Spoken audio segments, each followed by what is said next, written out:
Hi guys, welcome back to my channel. It's Lola here. If you are new here, I'm a permanent makeup master and I make videos on beauty, business, and everything in between. So I'll get right into it. I'm so sorry that I haven't been uploading in the last few weeks. We've been very busy with my husband and I as we got married, if you guys know. So yeah, we've been busy with the wedding, we've been busy with the honeymoon, and then this whole quarantine thing happened. So it's just been a wild few weeks, but I finally got some time to sit down, compose a few ideas for your videos, and now we're here. So I just want to say that I hope you guys are all staying safe and healthy during this time. I know it's hard for a lot of business owners, especially if you are self-employed, no matter what business you may be in. I realize that a lot of us are scared, and depending on when this is going to be over, the fact that we don't know what's going to happen can be scary. If you are one of them, don't worry, just write it out. I think we're going to be perfectly fine. And I think especially being in the beauty industry, I don't think we have too much to worry about because women will never really get over getting services done, especially in today's world. So I think we'll be okay. Patience is all that can be asked right now. So yeah.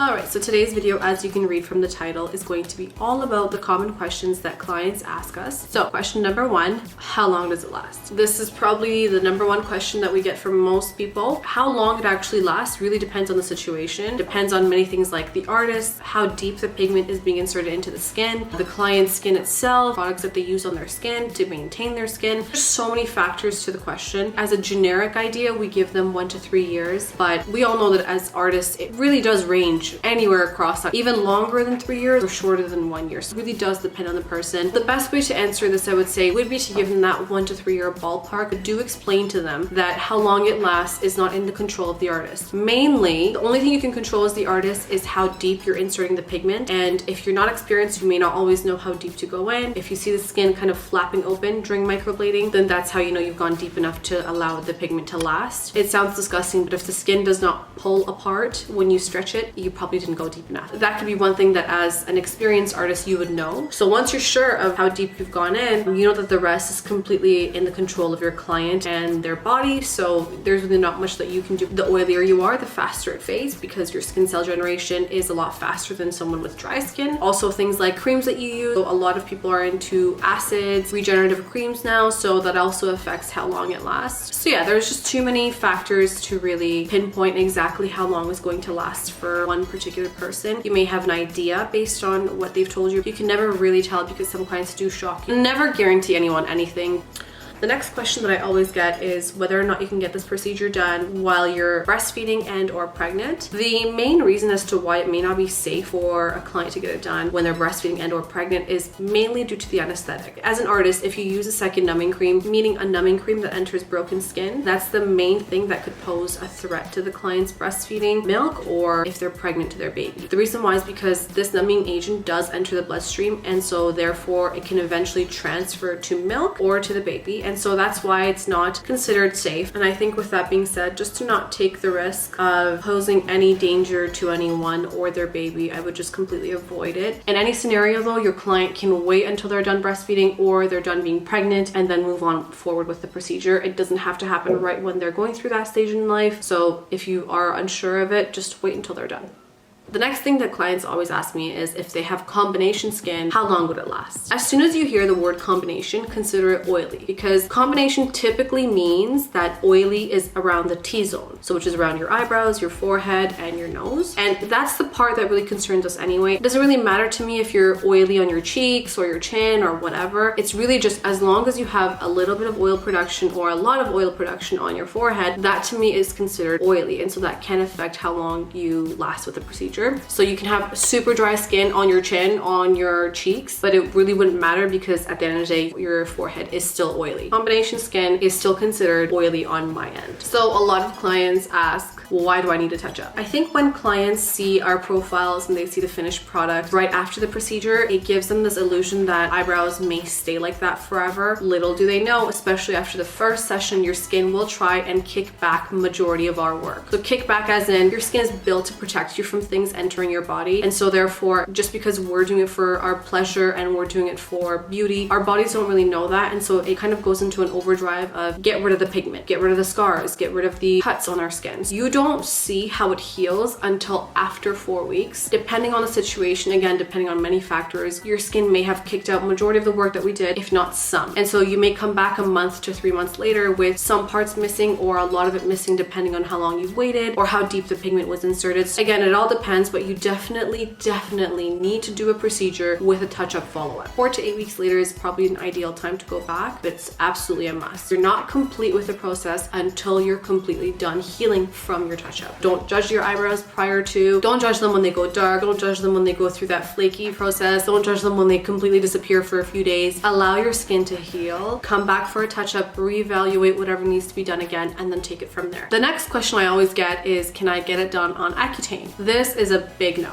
Accutane, if you're not aware of what it is, it's a very serious drug that most people go on for severe acne. It works wonders for people with acne, but it does wear down your body. It puts a huge strain on your skin. I've even heard that some people can't even get waxing done because that's how sensitive the skin is. If you are on Accutane, you need to be off of it for at least 6 months before you come anywhere near a permanent makeup procedure. I've done people on Accutane without realizing they were on Accutane. Some clients just don't tell you because they know that you're gonna say no, which is a sad truth to what we do. I've found out later on, and then it all made sense to me as to why they healed the way they did, because the skin just cannot handle the procedure. It doesn't heal well, it flakes way too much, they're way too sensitive during the procedure, they bleed way too much. It's just not a good look. I would definitely recommend not doing it on Accutane. Actually, I wouldn't even allow them if they've disclosed to me that they're on it. And if you are on it, you need to understand that you have to wait at least 6 months before you're off of it, because the effects of the drug are still in your body for a minimum of 6 months to about a year. So don't take the risk. It may not even have good results. Just wait till you're off and then take it from there. Another question that I always get is, can I do my microblading or ombre over a scar? This is very variable. Definitely depends on how big your scar is, and it depends on how deep the scar is. If you have a childhood scar of like a little tiny speck, that's fine, you can go over it. But if you do have a bigger scar, let's say due to a car accident, fire, you can get it done, but the healed results on scar tissue is very different than regular skin. Scar tissue doesn't really have a way of accepting and breaking down the pigment. Evaluate the situation based on the scar. If it's a small scar, you may go over it. You may realize that when you come back after a month for your touch-up, that part where there is a scar is a lot lighter than the rest, which is totally normal. Don't expect it to be same color and same opacity as the rest of the eyebrow. And if you do a big piece of scar, just be aware that you can try and help that client out, because I'm sure with scar tissue, as it doesn't grow back hair, people do get really self-conscious about their eyebrows. Absolutely, if you want to help out somebody with scar tissue on their eyebrows, go for it, but just be aware that there's no result guaranteed. You may not see the eyebrows retaining any color at all, and you may not see necessarily lines, so it might be better to do a machine procedure if you know how to do it. Just know that you can help them out as best as you can. It's just there's no results guaranteed, because it depends on the scar itself. The deeper and the more tragic the scar was, the harder it is to retain pigment. Let your clients know to set their expectations in reality, and that you're not promising anyone anything that you're not capable of. The next question that I get from clients all the time is, why do the eyebrows go red after some time? And so that's referring to the color. And this is something that happens commonly, it happens around the world. It goes back to the fact that a lot of cheaper pigment lines do not have the right chemical balance of iron oxides. Of most colors in the spectrum, I would say red is one of the stronger colors. You need a red to build a brown. And because most eyebrow colors are based off of a brown, light brown, dark brown, medium brown, there's always a little bit of an iron oxide that's the base of a red. Over time, the remainder of that pigment, the other colors in the brown may fade and may get lighter, but because the red is such a strong color, it has a stronger and bigger molecule, over time you'll see the red coming through as opposed to the other colors fading away. And so if it does happen to you, don't blame necessarily your artist for it. It may not be in their control. They may not have even realized it, but it does happen to a lot of people purely because of the wrong chemical balance within the pigment. And you also have to keep in mind that our industry is fairly new. So even though tattooing and hair cutting and stuff like that, it's been around for a lot longer than permanent makeup has. Permanent makeup has kind of grown and researched a lot more in the last few years. As we discover more about the long-term effects, you see that pigment lines are improving, chemical balances are improving. We know more about the color theory within pigment now and how it heals over time. So it's definitely getting better, I would say. But unfortunately, the people that did get it done prior to research was done, a lot of it did go red, unless the artist put in too much of a warming modifier to a brown that was neutrally balanced. Then that could be one thing that caused it to go too red. So that would be the main reason why. I hope that helps to explain explain that in a more simpler term.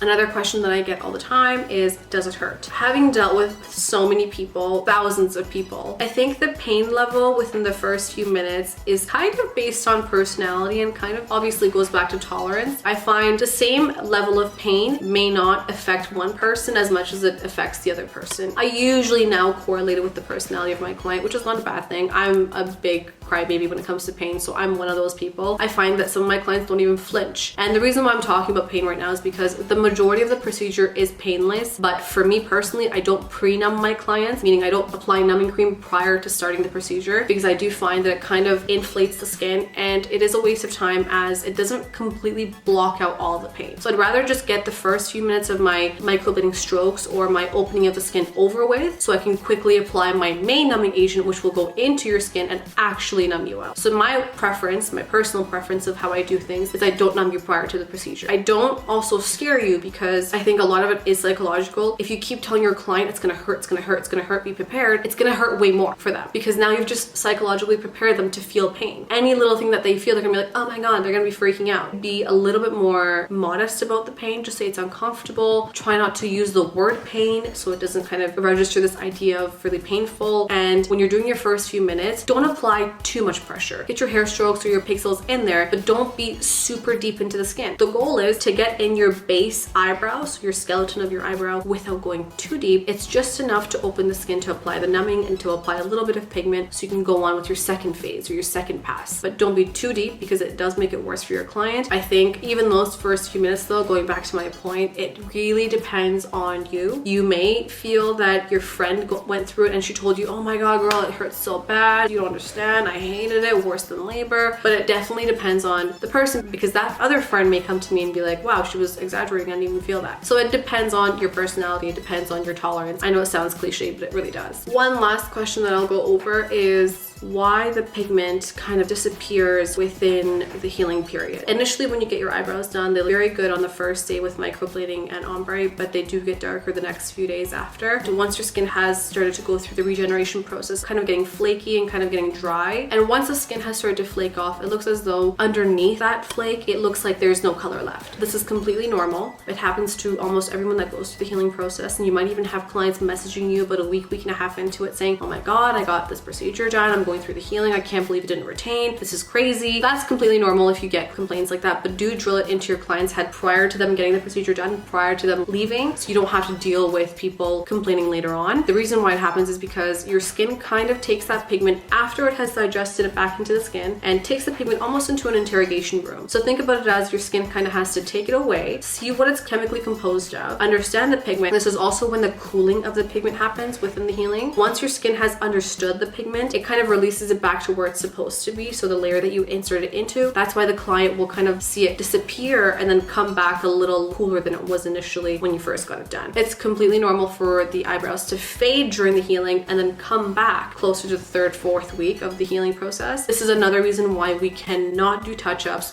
before 4 weeks. If you try to do a touch-up before the 4th week, you may be going off of a color that's not final yet and end up making it too dark, too warm, too cool because you don't have the final result. So this is why you have to wait until the 4th week before you can decide on a new color for the touch-up. So those are the top questions that people always ask me based on what I can remember. If you have any other questions, please comment them down below. I'll be happy to help you. But just remember, whenever you're answering a client's questions, be modest, but never guarantee anything because with our industry, there's never really a guarantee with anything. And if you don't know the answer, research before you kind of make something up. I hope that this video has helped you guys. I'm so ready to do more videos, to be back with more content. I have a few more other videos coming up, so stay tuned and hit that subscribe button if you haven't already. Stay safe during quarantine. Please keep healthy and hopefully this will all be over soon and we'll be back to normal life and killing the brow game, beauty game all over again. I love you guys. Thank you so much for watching today and take care.